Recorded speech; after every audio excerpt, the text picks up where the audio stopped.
But what happened as he aged, and the natural process of aging and a lot of cigarettes and wine brought his voice lower and lower, that it's almost as though the voice began to match the intensity of the lyrics themselves. And you see a world that cannot be made sense of.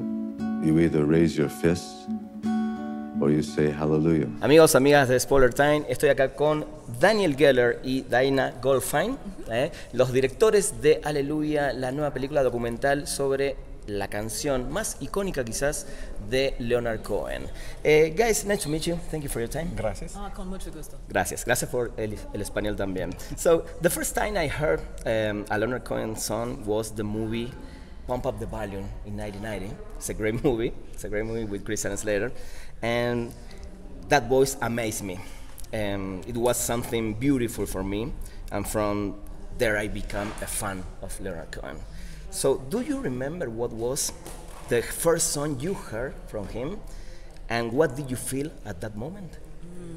You know, the very first song, I think for me, I was probably hearing Leonard Cohen songs for my whole life. But I think for me, the first time I really listened to Hallelujah and took it in and had this heart-stopping moment where it was like, okay, all the conversation fell away at a dinner party, was listening to Jeff Buckley's version of Hallelujah. Right. And it was about a little over 20 years ago.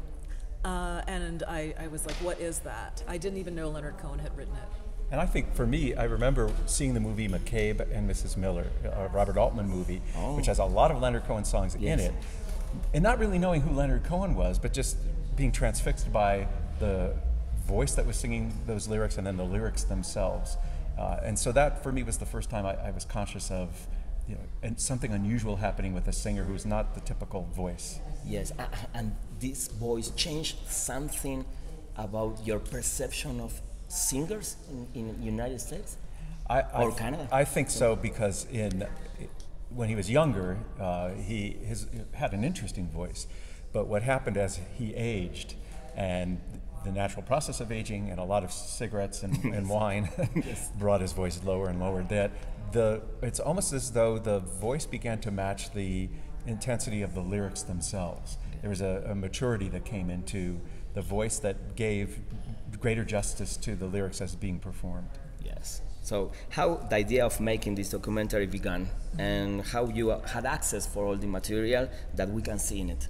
It came out of one of those casual dinner table conversations you have with friends, where the question was posed to us, have you ever considered making a documentary about a song? Which didn't really appeal that much at first glance, but about 10 minutes later, I had this image of Leonard. We were lucky enough to see him perform during that last 5-year world tour. And I never forgot the moment when he stepped to the center of the stage, got on his knees, and started singing Hallelujah. And that image came flooding back after that question was posed. I turned to Dan and I said, we can do this. I know the song and I know the artist, and it's Leonard Cohen and it's Hallelujah. And then I couldn't stop thinking about it. So the next morning I woke up and typed Google, Hallelujah, Leonard Cohen, and up came this book, which was written by Alan Light. And Dan and I looked at each other and said, we have to get that book, and if there's enough drama in the song and Leonard to fill a 250-page book, then we can certainly make a documentary. Great, awesome. I love the documentary. Thank you. So, why did you decide to focus on everything that happened with the song? And would you have liked to tell a little more about Cohen's life? There have been movies about Leonard Cohen. And yes. There have been great books about Leonard Cohen. Yes.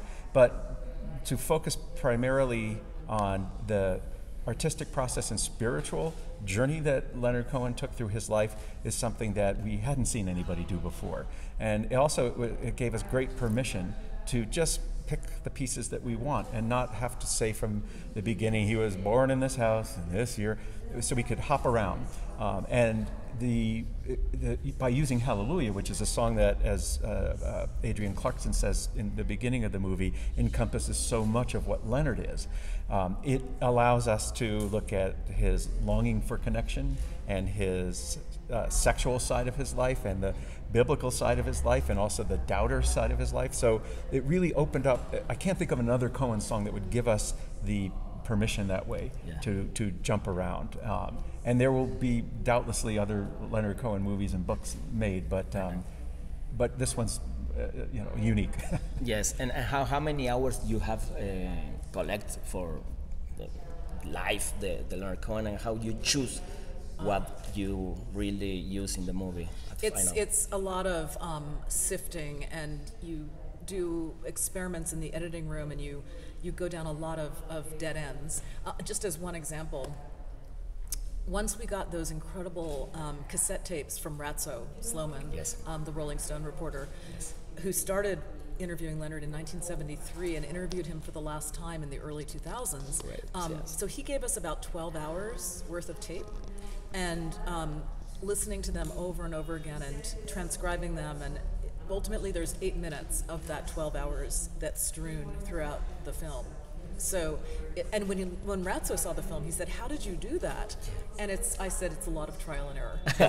What we also do, we let the interviews that we film run very, very long. And we ask about many more things, in some ways, what we were asking previously, more about Leonard's life, more about their own engagement, just so we have the bigger picture. You never know what they'll start to talk about. If you ask them about this, they may come over here, probably what I'm doing right now. but one thing we did from the beginning arrange with the Cohen Family Trust is that all of the original footage that we shot and all of the transcripts are something that we are donating to the archives, so that when the archives soon, hopefully, get placed with a major university or research institution, scholars will have access to the totality of what we did. So that hours and hours with each of the people that we interviewed. Awesome. Was there any material or interview in particular that you had to leave out of the documentary, but that you would like to keep in the film? Yeah, and I wonder if people in Mexico will have seen this. So, in America, in North America, right after Donald Trump was elected, I know, we were all sitting there going, what are we doing? What are we going to do? And, the television show Saturday Night Live, I don't know if it's broadcast here in Mexico, but everyone looked to what is Saturday Night Live going to do the Saturday after Donald Trump is elected.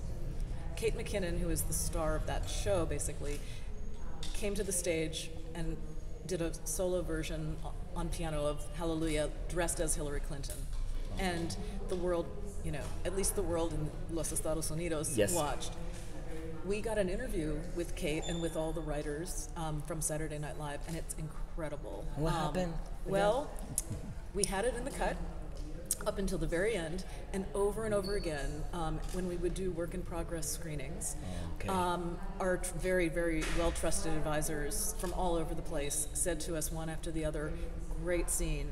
It needs to go out of your film because this film should last forever, and it places it too much in 2016, and it gives it that time stamp that we don't think your film should have. And then also, even you see now, I'm saying to you, in Mexico, do you watch Saturday Night Live?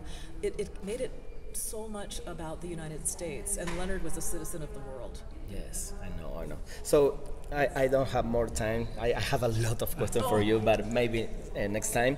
And the last question is, what was the most beautiful thing you discovered about Leonard Cohen making this movie, and you didn't know about him or his career?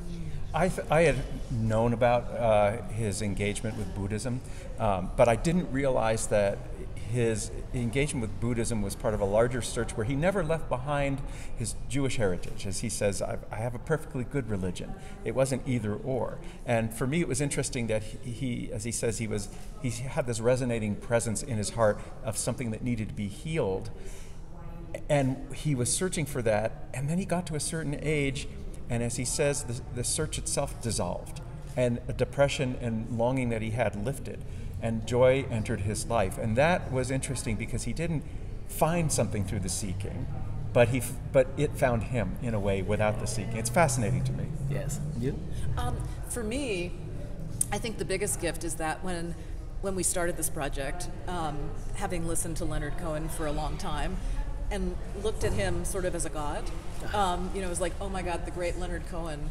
Who are we to make this film? Through living with him and his song and his work and his travels through life and spirituality and just life, I realized that he's actually a man. He's not a god.